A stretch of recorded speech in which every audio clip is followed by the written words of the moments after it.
नमस्कार मित्रांनो, आपल्या सर्वांचं सहर्ष स्वागत आहे GK24 या मराठी एज्युकेशनल चॅनलमध्ये. तर पहा WRD म्हणजेच जलसंपदा विभाग भरती तर 2023 मध्ये जाहिरात प्रसिद्ध करण्यात आलेली होती. त्या अंतर्गत विविध उमेदवारांनी अर्ज केलेले आहेत. तर या ठिकाणी तुम्ही पाहू शकता या पदांसाठी जी आहे ती जाहिरात आली होती. यामध्ये विशेष करून स्थापत्य अभियांत्रिकी सहाय्यक, त्यानंतर दफ्तर कारकून, मोजणीदार, कालवा निरीक्षक अशा विविध पोस्ट त्यामध्ये होत्या.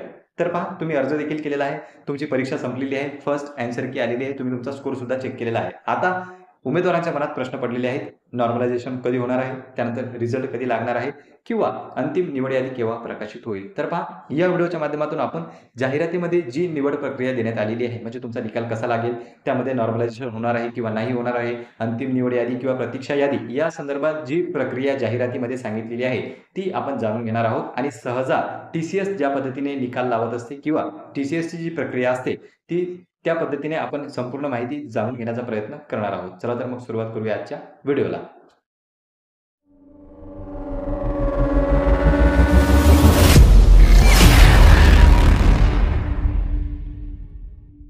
तर पहा मित्रांनो, काही जण म्हणतात की निकाल कधीपर्यंत लागणार आहे. तर आपण भरती प्रक्रियेचे जे विविध टप्पे असतात किंवा भरती प्रक्रिया ज्या टप्प्यातून पार पडते म्हणजे सेकंड MCQ नंतर काय काय प्रक्रिया तुमची होऊ शकते, तर त्याचा अंदाज जर आपण घेतला तर तुम्ही तुमचा रिझल्ट कधीपर्यंत लागू शकतो, फायनल किंवा अंतिम निवड यादी कधीपर्यंत लागू शकते याचा अंदाज स्वतः लावू शकता. तर पहा नॉर्मलायझेशन सुद्धा होणार आहे. त्या संदर्भातही जाहिरातीमध्ये मेन्शन केलेली माहिती आपण जाणून घेणार आहोतच.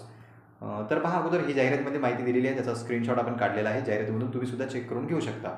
अगोदर तुम्ही भरती प्रक्रियेचे टप्पे पाहून घ्या. तर पहा मित्रांनो, हॉल तिकीट येते, त्यानंतर तात्पुरती उत्तर तालिका प्रसिद्ध करण्यात येते जी तुम्ही अगोदर चेक केलेली आहे. त्यानंतर अंतिम उत्तर तालिका किंवा सेकंड उत्तर तालिका किंवा फायनल रिस्पॉन्स शीट आपण त्याला असेही म्हणतो. त्यानंतर तुमचा कट ऑफ जाहीर होत असतो आणि पहा याच्यामध्येच नॉर्मलायझेशन सुद्धा होत असते. त्यानंतर तात्पुरती निवड यादी प्रसिद्ध करण्यात येते आणि असल्यास प्रतीक्षा सूची सुद्धा प्रसिद्ध करण्यात येते. म्हणजे पहा प्रोव्हिजनल सिलेक्शन लिस्ट आणि त्यानंतर वेटिंग लिस्ट सुद्धा प्रसिद्ध होत असते. त्यानंतर कागदपत्र तपासणी तुमची होते, डॉक्युमेंट व्हेरिफिकेशन आणि शेवटी लागत असते तुमची अंतिम निवड यादी म्हणजेच अंतिम निकाल आपण त्याला असे म्हणू शकतो. तर पहा हे विविध टप्पे आहेत जे भरती प्रक्रियेत पार पाडले जातात. यावरून तुम्हाला कळालेलं असेल की कोणत्या टप्प्यात आता सध्या तुमची भरती प्रक्रिया आहे आणि कोणते टप्पे तुमचे याच्यानंतर होणार आहेत. तर पहा जाहिरातीमध्ये काय माहिती दिलेली आहे ती आपण थोडक्यात जाणून घेऊ.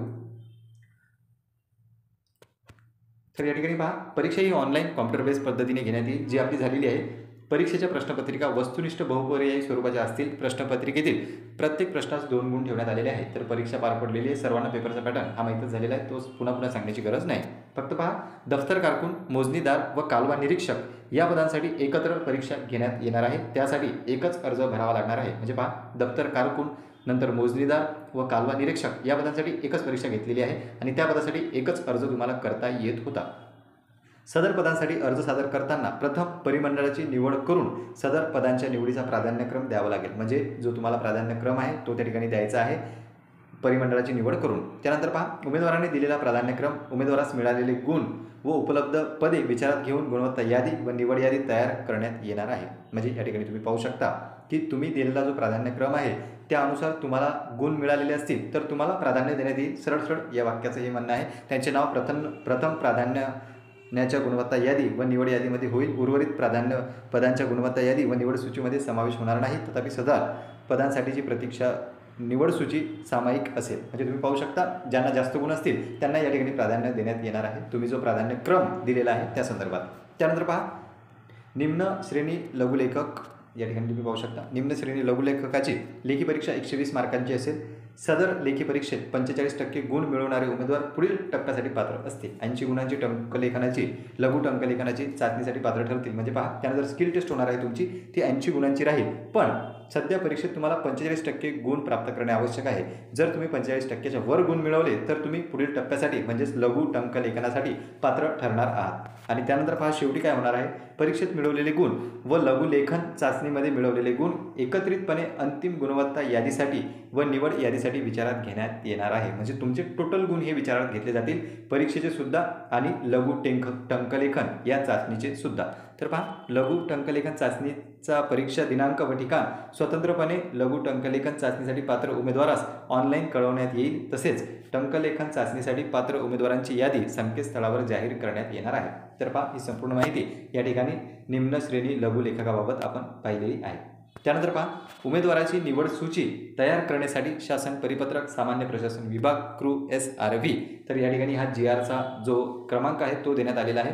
तसेच शासन निर्णय, यामध्ये जे जे शासन निर्णय आहेत त्याची संपूर्ण माहिती दिलेली आहे. तर तुम्ही अंती पहा. परीक्षेचा निकाल तयार करताना परीक्षेत ज्या उमेदवारांना समान गुण असतील अशा उमेदवारांचा प्राधान्यक्रम हा महाराष्ट्र शासन निर्णय सामान्य प्रशासन विभाग शासन निर्णय क्रमांक या ठिकाणी दिलेलाच आहे. मध्ये आधारे क्रमवार लावला जाईल. तथापि हे महत्त्वाचा पॉईंट आहे सर्वांसाठी, भूवैज्ञानिक सहाय्यकाच्या पदासाठी म्हणजे भूवैज्ञानिक सहाय्यक या पदासाठी जर तुम्ही अर्ज केलेला असेल, उमेदवारांना समान गुण असल्यास त्या उमेदवारास भूगर्भ या ठिकाणी पहा, भूगर्भमध्ये प्रत्यक्ष काम करण्याचा अनुभव असल्यास प्रथम प्राधान्य देण्यात येणार आहे. म्हणजे पहा, जर तुम्ही भूवैज्ञानिक सहाय्यक या पदासाठी अर्ज केलेला असेल तर भूगर्भमध्ये प्रत्यक्ष काम करण्याचा तुम्हाला एक्सपिरियन्स असेल तर तुम्हाला प्राधान्य मिळणार आहे. तसेच कनिष्ठ सर्वेक्षक सहाय्यक पदासाठी कृषी शाखेतील पदविकाधारकास प्रथम प्राधान्य देण्यात येईल. म्हणजे पहा, कनिष्ठ सर्वेक्षक या पदासाठी जर अर्ज केलेला असेल आणि तुमच्याजवळ जर पदवी असेल कृषी शाखेतली तर तुम्हाला प्राधान्य या ठिकाणी देण्यात येणार आहे. कृषी शाखेतील पदविका जर तुमच्याकडे असलं तरच तुम्हाला प्राधान्य देण्यात येणार आहे. त्यानंतर पहा, परीक्षा ही कॉम्प्युटर बेस्ड, हा सुद्धा महत्त्वाचा पॉईंट आहे नॉर्मलायझेशन संदर्भात. तर पहा, परीक्षा ही कॉम्प्युटर बेस्ड पद्धतीने घेण्यात येणार असून प्रत्येक सत्राच्या प्रश्नपत्रिका स्वतंत्रपणे उपलब्ध केल्या जाणार असून एकापेक्षा जास्त सत्रात परीक्षा आयोजित करण्यात येणार आहे.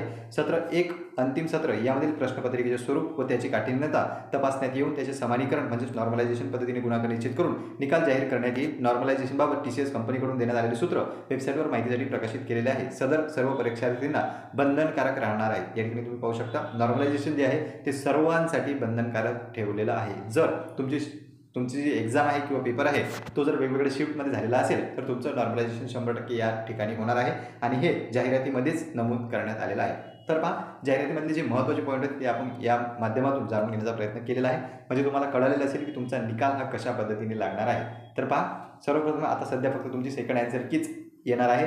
त्यानंतर तात्पुरती निवड यादी म्हणजे एकतर गुणवत्ता यादी तुमची प्रसिद्ध होईल, त्याला आपण मेरिट लिस्ट असे सुद्धा म्हणतो, गुणवत्ता यादी प्रकाशित होईल. त्यानंतर तात्पुरती निवड यादी आणि नंतर तुमचं डॉक्युमेंट व्हेरिफिकेशन होईल आणि त्यानंतर शेवटी तुमची निवड सूची प्रकाशित होणार आहे. म्हणजे तुम्ही पाहू शकता हे आपण टप्पे या ठिकाणी सांगितलेले आहेच. यानुसारच तुमची प्रक्रिया जी आहे ती चालणार आहे. फक्त तुमचं नॉर्मलायझेशन यामध्ये होईल याची सर्वांनी नोंद घ्यावी. तर पहा मित्रांनो, या व्हिडिओमध्ये आपण जवळपास सर्व जी प्रोसेस आहे सिलेक्शनची ती सांगण्याचा प्रयत्न केलेला आहे. तुमच्या काही आणखी अडचणी असतील तर तुम्ही बिंदासपणे कमेंट सेक्शनमध्ये कमेंट करू शकता. या ठिकाणी आपण थांबूया. धन्यवाद.